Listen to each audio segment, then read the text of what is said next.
Welcome to PlotLines, where we'll use our over 30 years of experience in real estate communications to uncover the real stories behind real estate. I'm Heather Crowell. And I'm Britni Acriveau. Dive in with us as we invite guests to break down the ever-changing landscapes of real estate together. Welcome back to PlotLines, a podcast all about dissecting headlines in the real estate space. We're joined today by Ed Fernandez, the president and CEO of 1031 Crowdfunding. Ed, thanks so much for joining us today. Thank you for having me, Britni and Heather. It's a pleasure. Thank you so much. Likewise. All right. Well, we want to dive right in. Tell our guests a little bit about yourself and 1031 Crowdfunding. We know you also have your own podcast, which we appreciate greatly now being through this. But yeah, give us the download. Yeah. So, I've been doing real estate since 2000. Started working for a company for 14 years. And in that time, I've learned everything about how to buy real estate, how to structure deals in regards to securities. And 10 years ago, actually, this is our 10th year anniversary. Amazing. I started 1031 Crowdfunding. And the intent of 1031 Crowdfunding was really to create a shopping mall. And in that shopping mall, it had different storefronts, right? And so as long as I had a lot of storefronts, I would attract a lot of different customers. So the shopping mall has apartments, senior housing, student housing, self-storage, etc., where people need to do a 1031 exchange. They can come shop at my mall, satisfy their exchange, touchdown, they win. So that's a little bit about 1031 crowdfunding. Nice. So, all right. So in case our viewers are unfamiliar with 1031 exchanges and DSTs, why don't you go ahead and kind of pull it back a little bit and explain what a 1031 exchange is and what a DST is, and not just what it stands for, but give them a little. Not a problem. Like a fifth grader. Okay, so when I talk about 1031 exchanges, I use like a surfing analogy, okay? Okay. So we're on the north shore of Oahu. Those waves get anywhere between 25 to 100 feet high. Let's call those wave taxes, okay? So now I'm going to go surfing. When I'm on the surfboard, that's called 1031s. So as long as I stay on that surfboard, that wave is never going to come crashing down on me. Right. That wave is taxes. We use a term called swap until you drop. That means buy, sell until you die. So I'm on this surfboard riding this wave, and as long as I ride the surfboard all the way to the shore, this wave never comes coming crashing down on me. I'll never pay the taxes. But at the time I decide to get off the surfboard, that wave could have been at 25 feet when I first started. Now it's at 100 feet. Right. That wave comes crashing down on me. That is 1031 exchanges. Really what it is, it's an ability to sell a piece of real estate, to defer your taxes until you die, and then your heirs get everything tax-free. Right. So that's as simple as that. Okay. Now, a DST is a whole different ballgame. Okay. It's been around since 2004. And a DST is very similar to a living or family trust. There's a trustee that's managing this trust. What's inside the trust is real estate, and an investor becomes a beneficiary and owner of that trust. So because you're a beneficial owner of a trust that's on title of real property, number one, it qualifies for an exchange. Number two, you get to depreciate your asset like you're currently doing now. You get to write off all your expenses on your Schedule E. The assets are stabilized, so they're producing cash flow on a monthly basis. And then when it gets sold, you get 100% of any potential upside while still having the ability to do another 1031 exchange. Got it.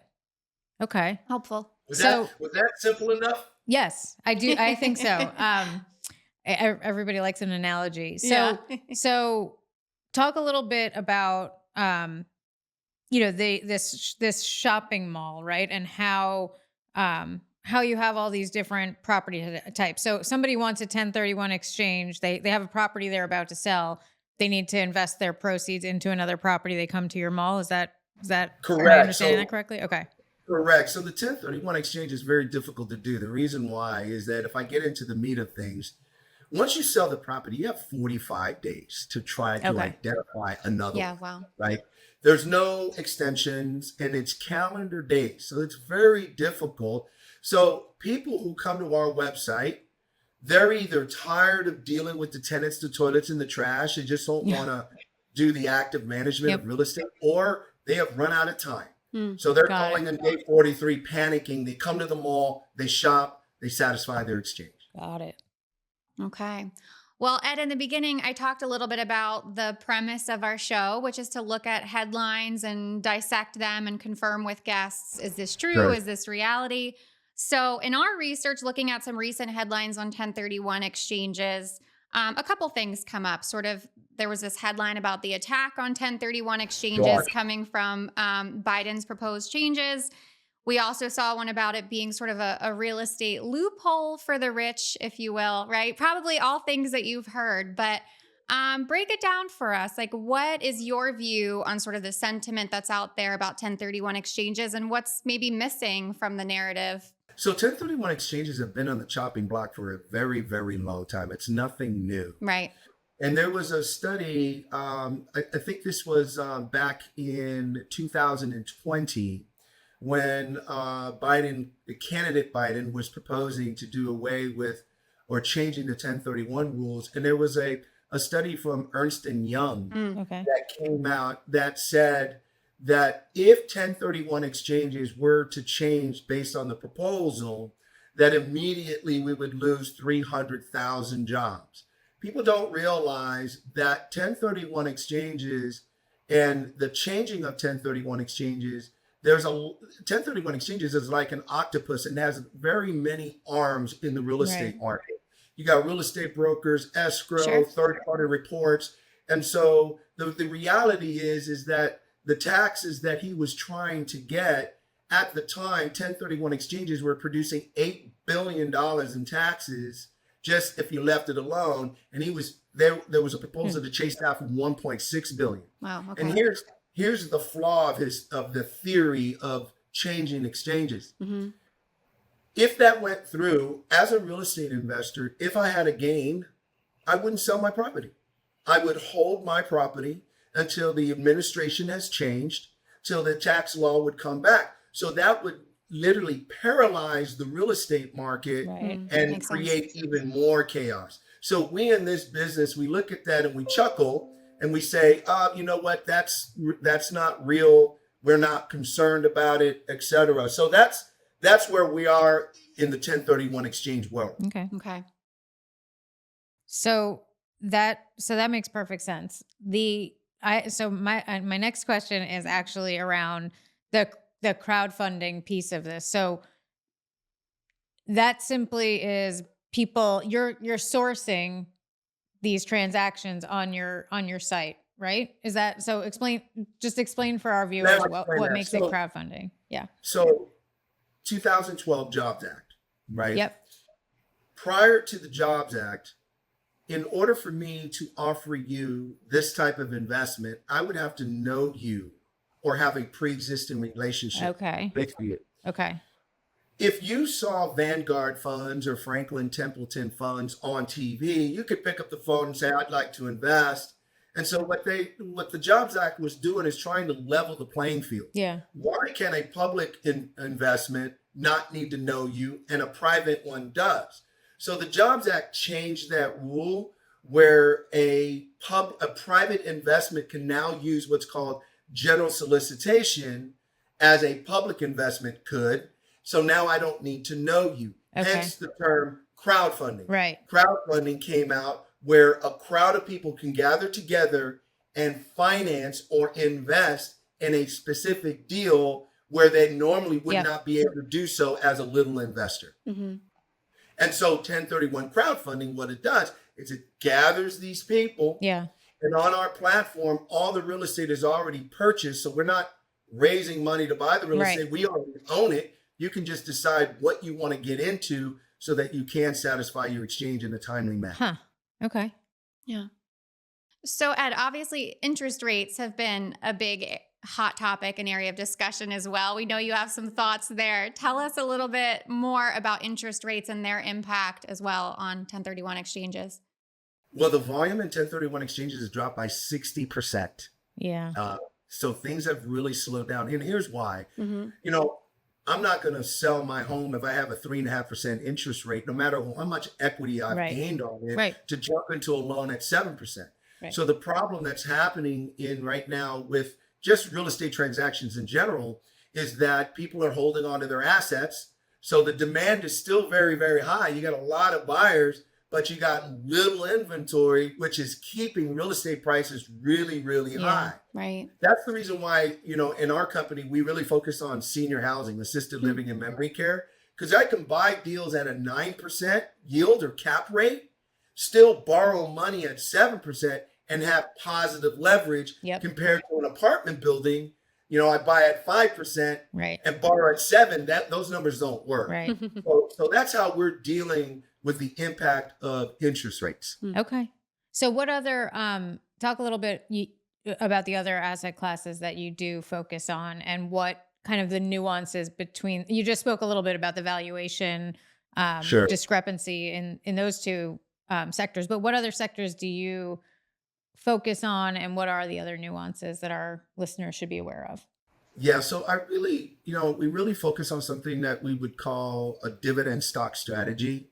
And that would be more like a multi-tenant type strategy. Okay. Apartments, student housing, self-storage, where you have tenants moving in and out. And every time a tenant moves out, the new tenants pay a higher rent. That means your cash flow is going up, and that means the property's worth more money, compared to a bond-like strategy where a Walgreens or a Tractor Supply or a Dollar General, where you're subject to the lease payments and really cannot keep up with inflation.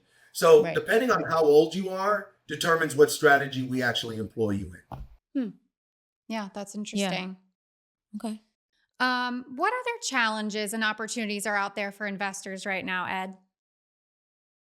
In my space, it's really not about the real estate. It's about the people behind the real estate, i.e. bad actors. Okay. Okay. Because the real estate is going to perform. If you buy it right, it will perform. But unfortunately, if you don't do your due diligence on management and check them out deeply, there's a lot of people jumping into this space that are brand new. And unfortunately, the bad actor is what causes deals to go bad. So I would tell your listeners, don't only just do due diligence on the real estate, but do due diligence on the people, because they're the ones that are controlling the real estate and the money. Interesting. Yeah. So I know we already touched briefly on the regulatory environment, but if you had a crystal ball, what regulatory changes do you think that we can anticipate in the next year or so that would impact the 1031 exchange world? Well, I'm going to be very careful not to get political here, okay? Of course.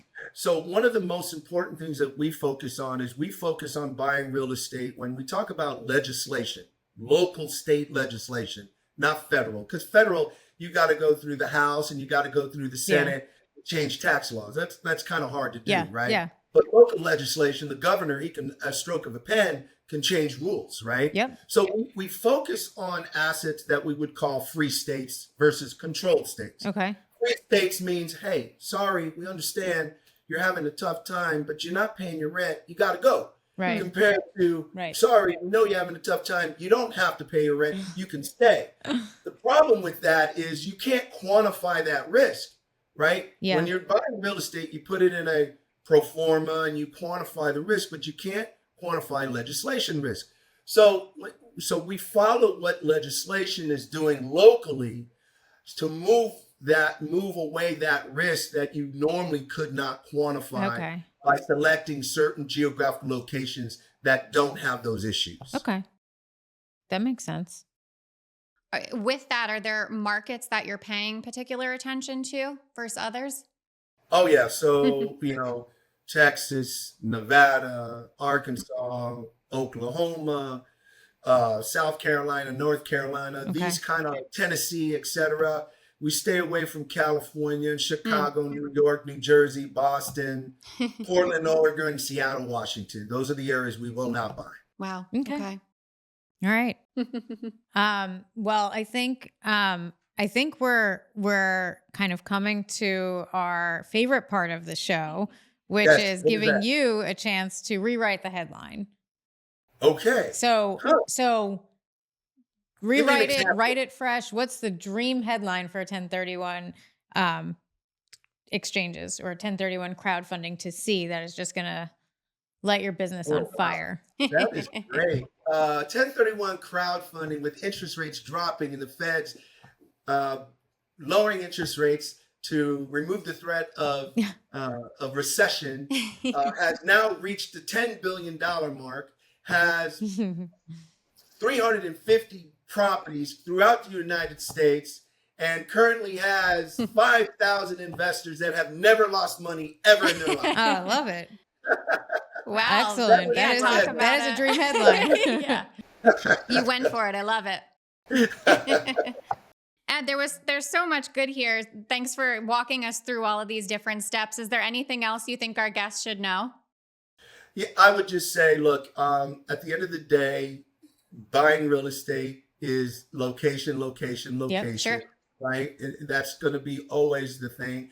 Also, real estate is a non-correlating asset to the equity market. We saw yesterday, I think it was yesterday or a couple of days ago, the market did actually have a downfall through the threat of a recession, right? And so if you're tired of the volatility of the market, then go to the hard assets, i.e. real property, so that you can remove that volatility and you can sleep well at night. Yeah, that's right.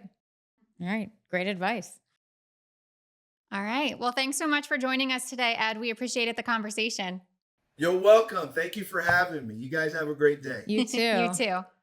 Well, as always, another really interesting conversation. I know that I learned a lot. Appreciated Ed breaking it down to a 5th grade level. But what did you think? Yeah. I mean, I think like I've known what a 1031 exchange is. But I think the whole DST world is a little bit of a mystery to a lot of people, especially because it's like, what does Delaware have to do with it? It's like almost as a little intimidating, a very black box. So I think it was super helpful that he sort of broke it down for us and even explored, just some of the differences in real estate investing because they do invest in all these different asset classes. So I thought that was, he has a unique perspective. Yeah, for sure. And I know no one wants to get too political, but the reality is we have a lot of change coming up here potentially in the next few months. So I think it's interesting to kind of explore that with our guests at like a surface level. At a high level. Yeah. And it impacts everybody's business in some way, shape, or form. So definitely. Yeah. Well, thanks. Continue to stay tuned. This podcast is a production of Gregory FCA. If you enjoyed our discussion, please subscribe wherever you listen to podcasts